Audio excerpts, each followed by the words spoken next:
Hello students, मैं doctor सीमा, assistant professor प्राचीन भारतीय इतिहास संस्कृति एवं पुरातत्व विभाग, DAV PG college BHU Varanasi. मैं आज आप लोगों के साथ प्राचीन भारत में युद्ध के नैतिक नियम विषय पर चर्चा करूंगी। यह टॉपिक बीए 6 सेमेस्टर के ancient Indian polity and administration paper से संबंधित है। इस टॉपिक के अंतर्गत युद्ध के संचालन के दौरान सेना को किस प्रकार संचालित किया जाए, युद्ध के संचालन में कौन सा तरीका अपनाया जाए, युद्ध करते समय किन नियमों का पालन किया जाए तथा युद्ध में पराजित पक्ष के साथ किस प्रकार का व्यवहार किया जाए, उसकी चर्चा की जाएगी। तो आइए हम लोग प्राचीन भारत में युद्ध के नैतिक नियमों का विस्तार पूर्वक से अध्ययन कर लेते हैं। प्राचीन भारत के राजतंत्र व्यवस्था में एवं उसके साथ ही साथ अंतर्राज्यीय संबंधों में युद्ध एक आवश्यक उपक्रम हुआ करता था। इस व्यवस्था में युद्ध की स्थिति को पूर्ण रूप से कभी नहीं समाप्त किया जा सकता था।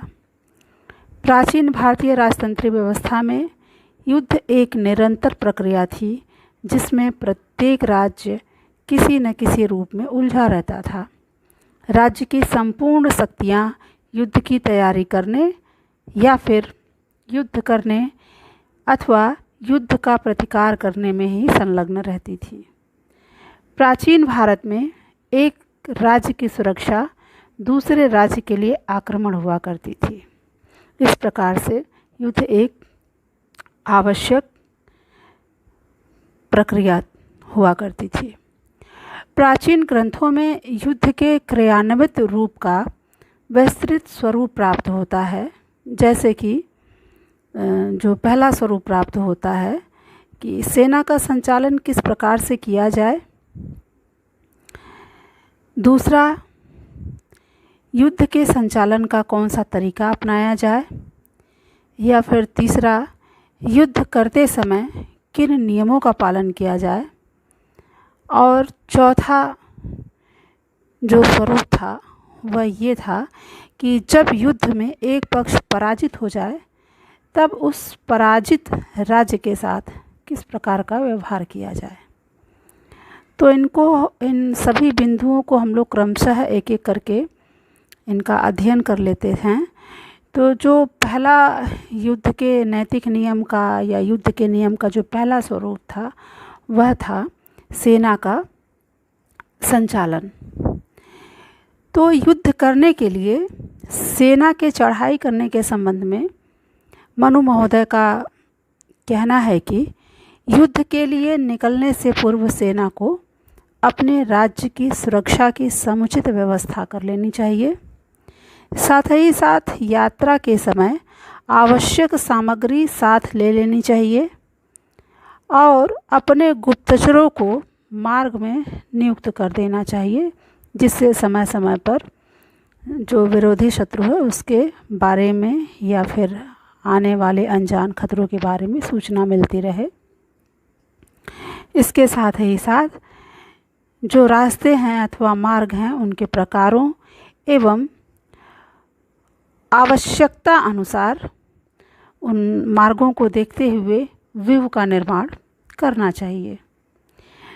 व्यूह अनेक प्रकार के हुआ करते थे, जैसे संकट व्यूह, दंड व्यूह, वराह व्यूह, मकर व्यूह, सूची व्यूह तथा गरुड़ व्यूह इत्यादि।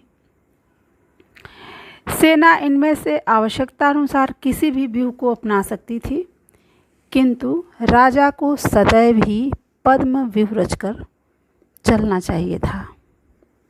कामंदक ने सेना के संचालन के लिए जिन मार्गों का उल्लेख किया है उनमें पहला मार्ग है सम मार्ग, दूसरा विषम मार्ग और तीसरा निम्न मार्ग।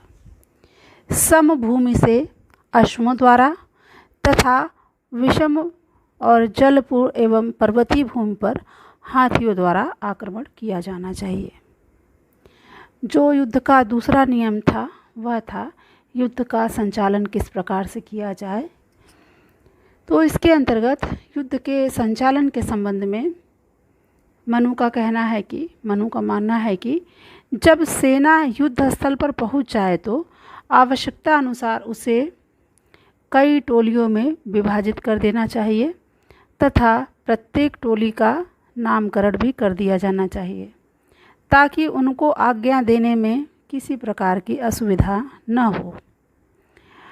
यदि सेना की संख्या अल्प मात्रा में हो, कम मात्रा में हो, तब सेना को टोलियों में विभाजित न कर संहत युद्ध ही करना चाहिए।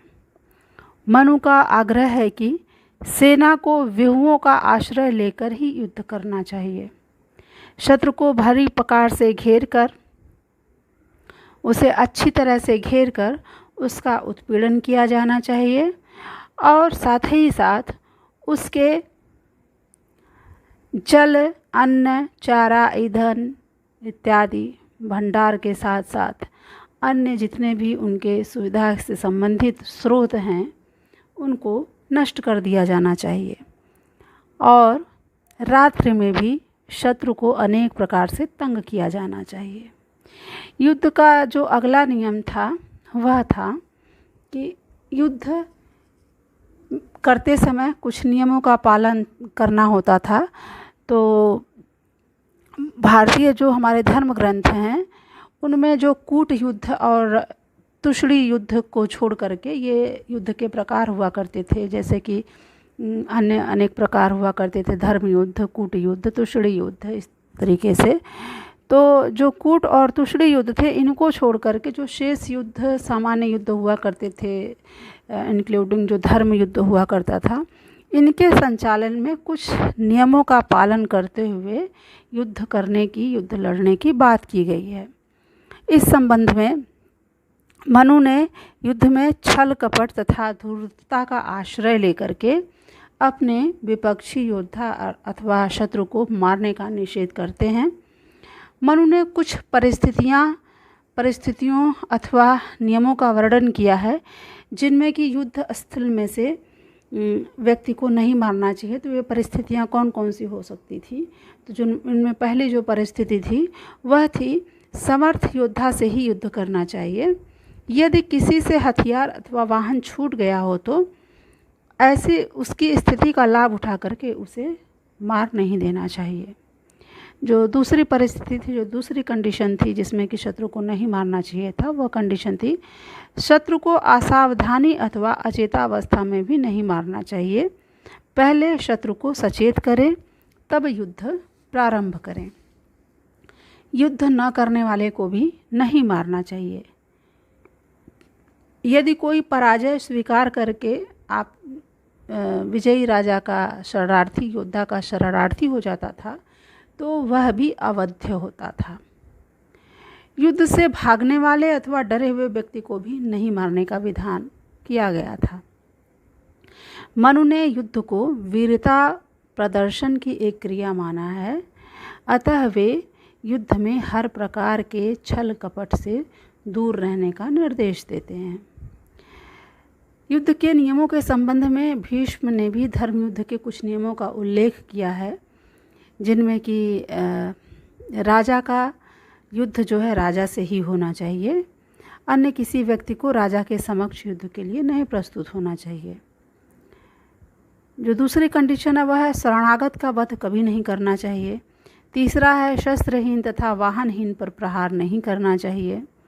चौथा है दो सेनाओं के बीच यदि ब्राह्मण खड़ा होकर के शांति स्थापना की बात कहे तो शांति स्थापना की उस बात को, ब्राह्मण की उस बात को दोनों पक्षों को मान लेना चाहिए। अगला है वह है घायल पुरुष, घायल योद्धा की चिकित्सा करानी चाहिए और ठीक हो जाने पर उसे छोड़ दिया जाना चाहिए। छठा है युद्ध में स्त्री, बालक, वृद्ध, रतवाहक इत्यादि की भी हत्या नहीं करनी चाहिए। सातवें नियम के अंतर्गत, धर्म युद्ध के अंतर्गत भीष्म दूत को भी अवध्य मानते हैं। कहते हैं कि यदि कोई राजा दूत की हत्या करता है तो वह नरकगामी होता है और साथ ही साथ उसके पितरों को भ्रूण हत्या का पाप लगता है। युद्ध के नियमों के संदर्भ में कौटिल्य भी प्रायः उन्हीं नियमों का वर्णन करते हैं जो कि मनु ने गिनाए हैं, मनु द्वारा स्वीकार किए गए हैं।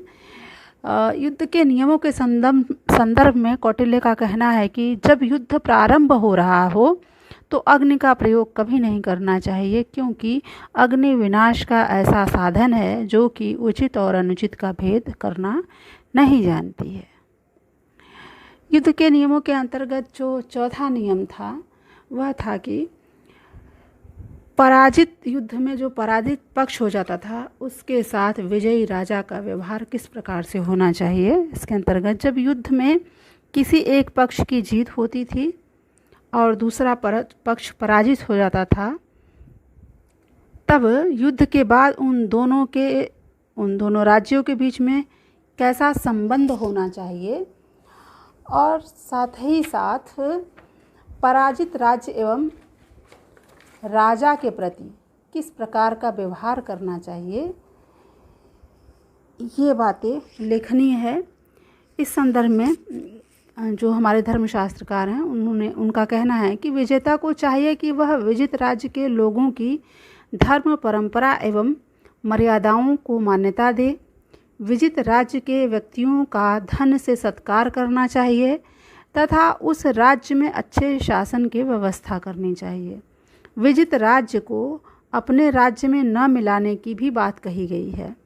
पराजित राज्य के राजा को अपदस्थ करके उसी के वंश के अथवा फिर किसी अन्य योग्य व्यक्ति को वहाँ का राजा बना देना चाहिए तथा उससे संधि करके उस राजा को अपना मित्र बना लेना चाहिए। कौटिल्य ने विजेता राजा द्वारा किए गए व्यवहार का स्पष्ट उल्लेख किया है। कौटिल्य का कहना है कि विजेता राजा को विशेष रूप से सावधान एवं सचेत रहने की परम आवश्यकता है। उसे पराजित राजा के अवगुणों को अपने गुणों से तथा उसके गुणों को अपने दोगुने गुणों से दबा देना चाहिए। विजित राज्य के लोगों को धर्म, अनुग्रह, कर मुक्ति एवं दान इत्यादि व्यवहार द्वारा संतुष्ट एवं प्रसन्न करना चाहिए।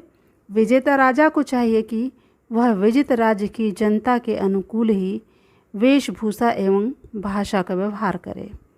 उसे वहाँ के धार्मिक परंपराओं एवं रीति रिवाजों के प्रति श्रद्धा दिखानी चाहिए। चरों को चाहिए कि वे पूर्व राजा के दुर्गुणों एवं व्यसनों को बढ़ा चढ़ाकर वर्णित करें तथा साथ ही साथ अपने राजा की वीरता, धर्मपरायणता एवं विद्वता इत्यादि का गुणगान करना चाहिए। पराजित राजा के जो दुर्गुण उसकी पराजय के कारण बने थे उनको विजयी राज्य द्वारा कभी नहीं अपनाना चाहिए। विजित राजा यदि सदाचारी हो तो विजेता को और भी सावधानी बरतनी चाहिए। यदि सदाचारी विजित राजा के मृत्यु हो जाती है तो उसकी संपत्ति, भूमि, स्त्रियों तथा पुत्रों को विजेता राजा द्वारा अपने अधिकार में नहीं करना चाहिए। यदि राजा युद्ध में मारा जाए तो उसके पुत्र को राज सिंहासन पर बैठाना चाहिए। जो राजा इसके विपरीत व्यवहार करता है वह अपने लिए आपत्तियों को आमंत्रित करता है। उससे अन्य राज्य या राजा क्रोधित हो जाते हैं तथा उसके नाश का प्रयास करने लगते हैं। ऐसे राजा के अमात्य भी भयभीत होकर विद्रोहियों के साथ होकर उस राजा को उखाड़ने का प्रयास करने लगते हैं। विजित राजा का यह कर्तव्य कभी नहीं था कि वह विजित राज्य के राज परिवार को नष्ट करके उस राज्य को अपने राज्य में मिला ले। राजा की महत्वाकांक्षा केवल यही रहती थी कि विजित राज्य उसकी अधीनता स्वीकार कर ले तथा उसका करदाता बन जाए। इसी कारण से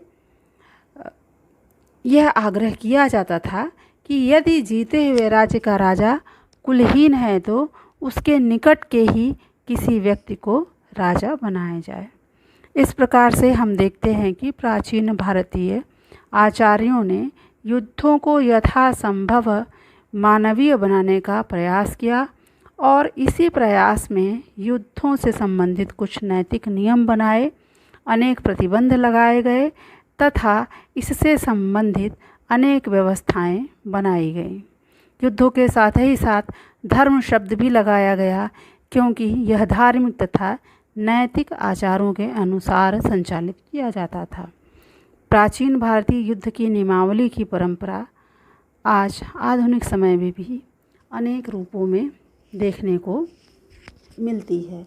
धन्यवाद।